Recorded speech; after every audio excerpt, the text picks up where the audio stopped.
Hello mga kababayan. Kumusta na kayo? Sana nasa mabuti po kayong kalagayan. Kagabi po nagbabasa ako ng Bible sa Ezekiel. I think it's verse 32 or 33. I did not uh, remember. I cannot remember yung exact chapter and verses. Pero in my own words, yung pagkakaintindi ko sa sinabi ni Yahweh kay Ezekiel, parang sabi ni Yahweh kay Ezekiel, "Hoy tao, paalalahanan mo yung mga tao sa Israel, no? Sabihan mo sila at kung ano yung mga dapat nilang gawin. Paalalahanan mo sila kung ano yung mga nararapat gawin." So, kung hindi sila sumunod, pagkatapos mo silang paalalahanan, hindi mamamatay sila pero wala silang dapat sisihin.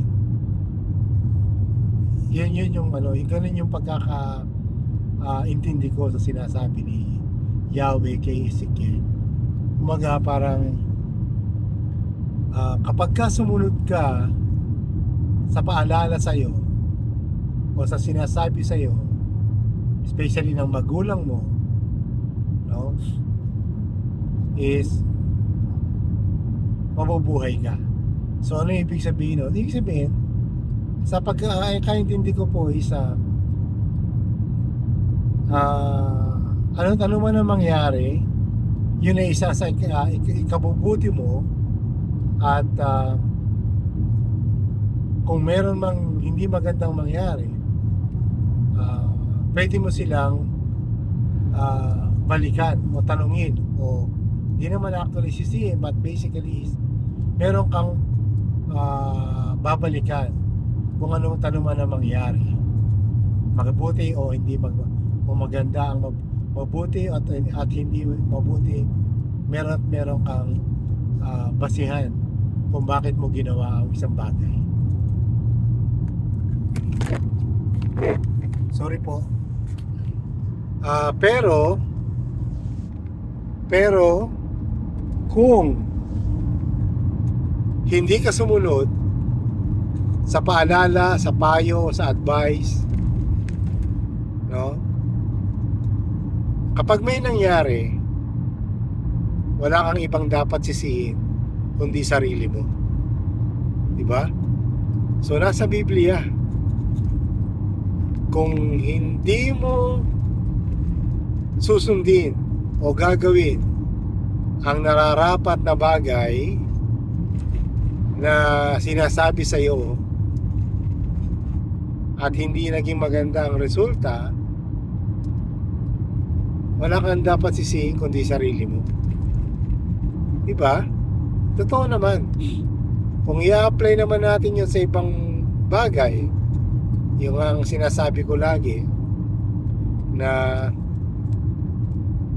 alam natin na bago ka kumita o yumaman, na kumita ng pera o yumaman, kailangan mo mag-invest ng hindi lang ng pera, ng oras, ng panahon, ng lakas. So yan yung mga dapat na ginagawa ng gustong kumita o umunlad na tao. Diba? Hindi yung naninisi ka lang tapos wala ka namang ginagawa. So inuulit-ulit ko yun kasi po talagang meron naman po talagang taong ganon, no? So kaya yun lang po yung gusto kong i-point out o i-share, na marami tayong pwedeng gawin kung pagtutunan lang natin ng pansin, ng oras, bibigyan ng panahon. So mababago at mababago ang buhay natin. Okay? So yun lang po. Maraming salamat po sa pakikinig at panonood ng video ko. Thank you. Bye-bye.